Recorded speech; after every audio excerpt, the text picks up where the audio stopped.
I had a request for some ideas for five-string banjo for this Casting Crowns worship tune called Thrive. Um, and so I'm going to approach this a little differently. I'm just going to kind of play the YouTube link, which is their official lyric site. And I'm going to noodle around over a little bit till I get tired or run out of ideas or whatever. And then I'll kind of explain, give a few ideas quarterly. Initially, I'm not going to play any of the lines or anything, but I'll show you how to play a couple ideas of how you might kind of echo the lines that the other instruments, guitar, mandolin, whoever it is playing. And it's really just that one recurring lick. I'll show you that as well. And this is in the key of G flat major, um, five-string banjo tuned to G, but I did tune down the fifth string to G flat just to give it some, resonance and a little ring. Okay, so I'm just going to mess around a little bit with this tune. I'm playing it off of YouTube.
Okay, enough of that.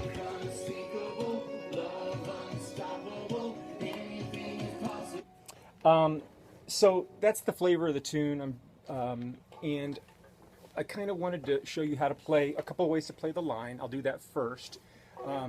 But before we do that, just to show you where some of these things are coming from, the first shape that I want to show you is basically there's G flat major, right? So sometimes I'll play just partials because that's way down there, and play lines, it can get a little goofy sometimes. But so I'll play, instead of this, I'll drop that note down.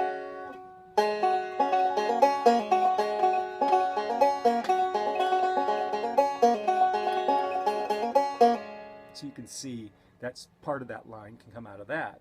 You can also play it in a more traditional, kind of a Scruggsy way. This is a G flat, which is where the E minor comes from as well. So here, I might play that like that, or, and that's coming from that G flat, G flat, G flat.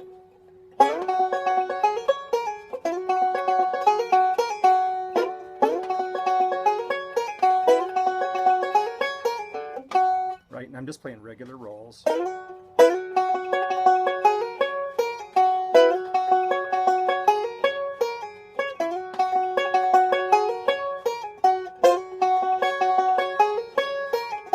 Right? Or so that's the line. I mean, I don't think it's necessary for you to play that if the other guys in the band are playing it, especially if an electric guitar player is playing it or something like that. Okay, so back to the chord shapes. I showed you G, G, and G. Worship tunes often have those consonant add notes like the 9. That's the 9 in that line. And then this one. If you don't fret the top note there, if you don't fret that one, and you just play these, then you get a nice G flat add 9. Same thing here, which would be a G flat 2, which is the same as the 9. Those are all the same note. So they're all part of the pentatonic shapes, etc., which I may or may not go into because I don't think maybe you're really looking for that all that noodly stuff I was doing. So the tune starts off on the 4 chord, which is a B, which is, I'm going to use this one a lot. It's the same as your G flat 2.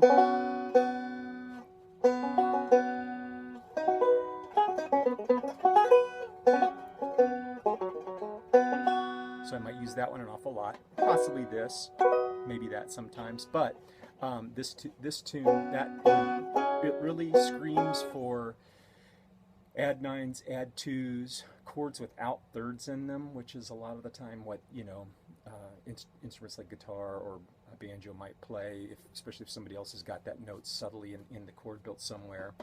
So I might play my B, which is a 4 chord, G, which is the 1 chord, G flat, which is the 1 chord, B, and then D flat. Now this B in the key of G flat is actually a C flat. I'm just going to say B because it's more simple to do. But in the key signature, it's F, G flat, A flat, B flat, C flat, D flat, E flat, F, G flat. So it's actually a C flat, the 4 chord of G flat major. D flat, the 5 chord. I'm going to play a lot the same way as that. To play it down here.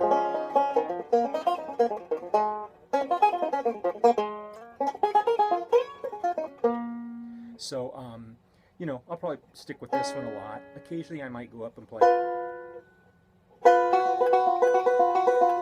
I think that's the one. I think I played that most of the time throughout that whole tune though. So I'll stick with that for now. E minor, E flat minor I mean. You'll notice that these shapes, the 4, 5, and 6 of the key of G flat major, have these nice little melodic lines that go along with them, so you can use those. Now, the right hand picking pattern, I'm just going to show you maybe 2, maybe 3 that I use a lot in these kind of tunes because it's reminiscent of guitar players who play 16ths with a flat pick. You know, you get that kind of.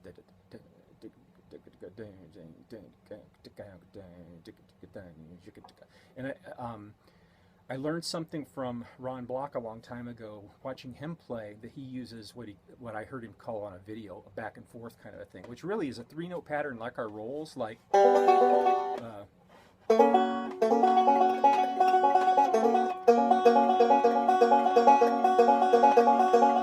it's that kind of a sound, but sometimes the 3 notes in a row type of thing really accentuates that 3-note pattern rather than a more straight 4-note, 16th note pattern. So if I was playing this chord, for instance, I might play, one way I would play it would be, this is the Ron Block roll.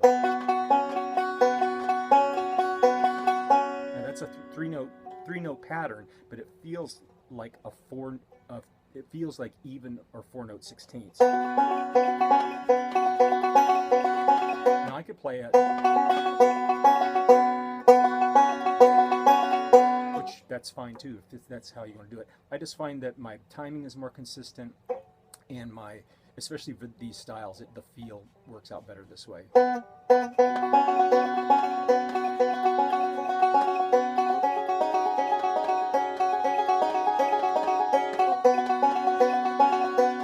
As opposed to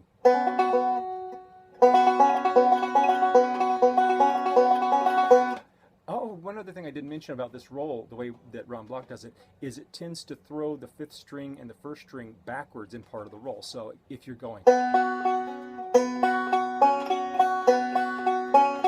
hear how it goes. So that kind of adds an interesting feel to it.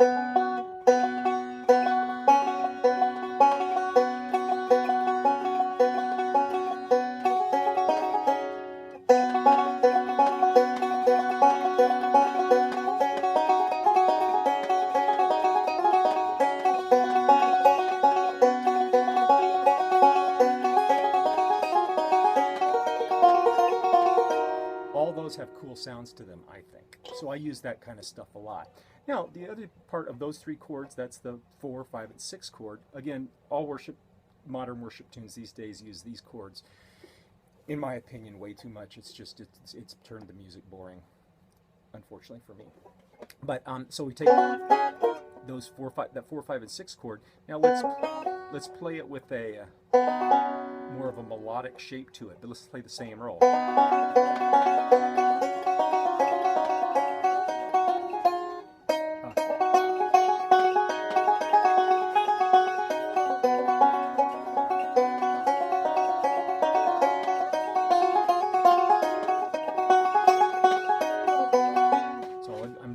As I'm playing.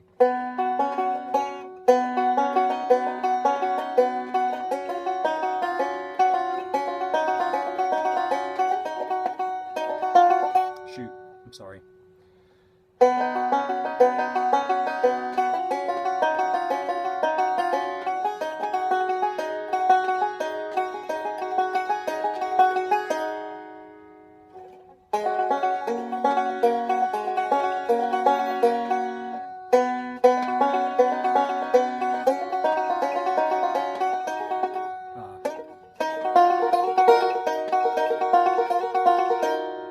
Right?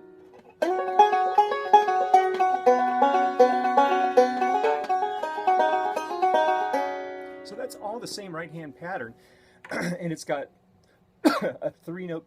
It's got syncopations similar to what this tune is, but I use that kind of roll oftentimes just for fill and a little bit of color in there.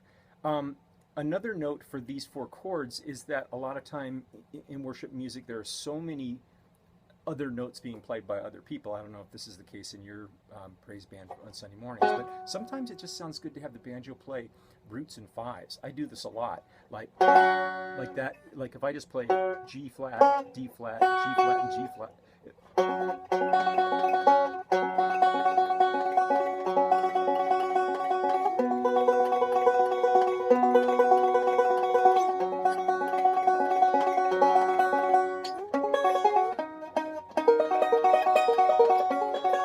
And it's easy too. So it's like, or you could do it, you could play.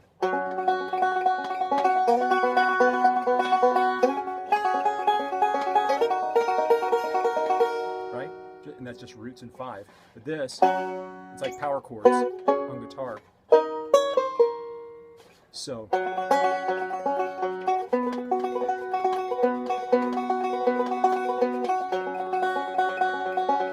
This is a roll I use all the time too.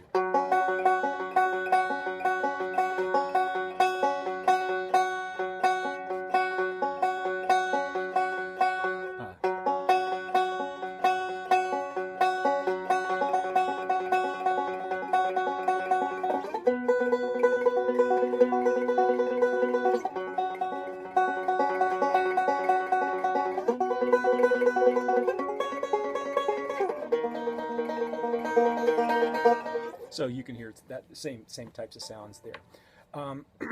But cool, open, you know, kind of open fifths, power chords kind of sounds. Okay, that's that. So I covered this power chordy type thing, the line. I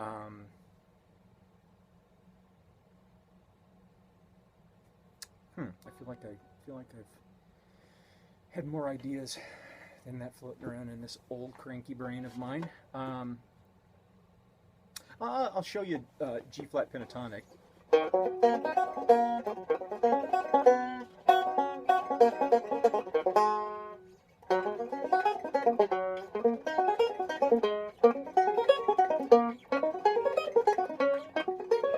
So those are cool, you know, shapes, same ones as G, just down a half step.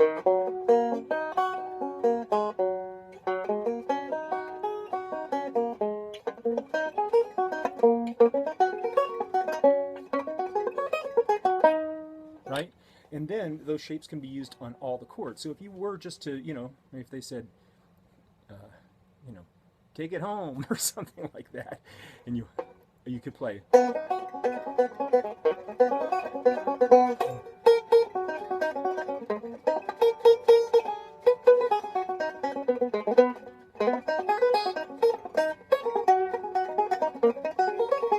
Etc. And you know, you create a whole fiddly sounding solo out of just those pentatonic shapes, each shape on each chord, of course. The minor chord, by the way, just go back to the one chord, is really only 1, 4, and 5, because the minor chord really is the same as the one. Or you can play just G flat pentatonic over all the changes, it works fine. Let's see. Well, if I think of anything else, I'll throw it your direction. But I think for that tune, there. Oh no, there is one more thing. There's another roll that I've been kind of messing around with lately. I showed you 2 rolls. This is one that really that I like. I just like the sound of it a lot, and it kind of reminds me of, I don't know why, Mumford and Sons or something like that. But I'll go back to that B chord. I showed you 3 distinct, 2 distinct rolls so far.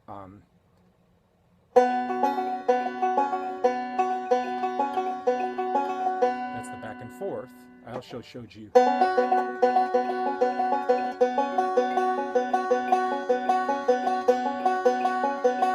It's the same one I was teaching you here.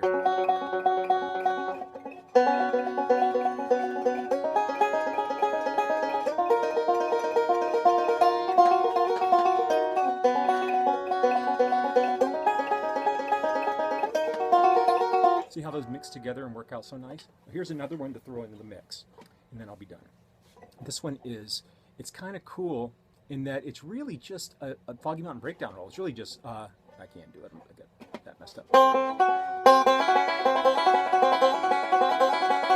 It's really just that, but it's offset.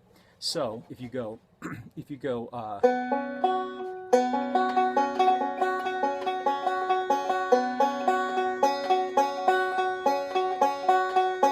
notice the back half of there's 16 notes.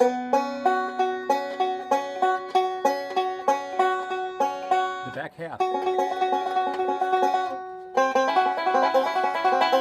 it is the Foggy Mountain breakdown roll. The first one just goes, and then, so it's got kind of a neat, ambiguous kind of sound to it.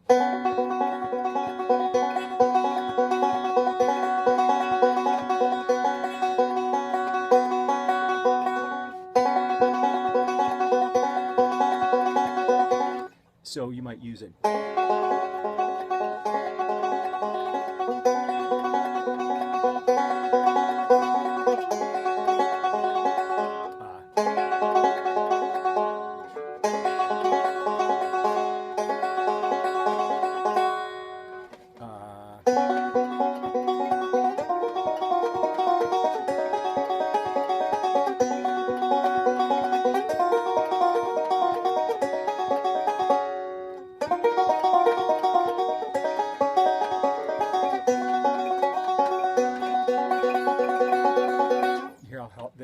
All those fit together. If you were to practice just the rolls that I just showed you over those changes, you could come up with a really cool non-bluegrassy sounding worship band banjo part over pretty much any song.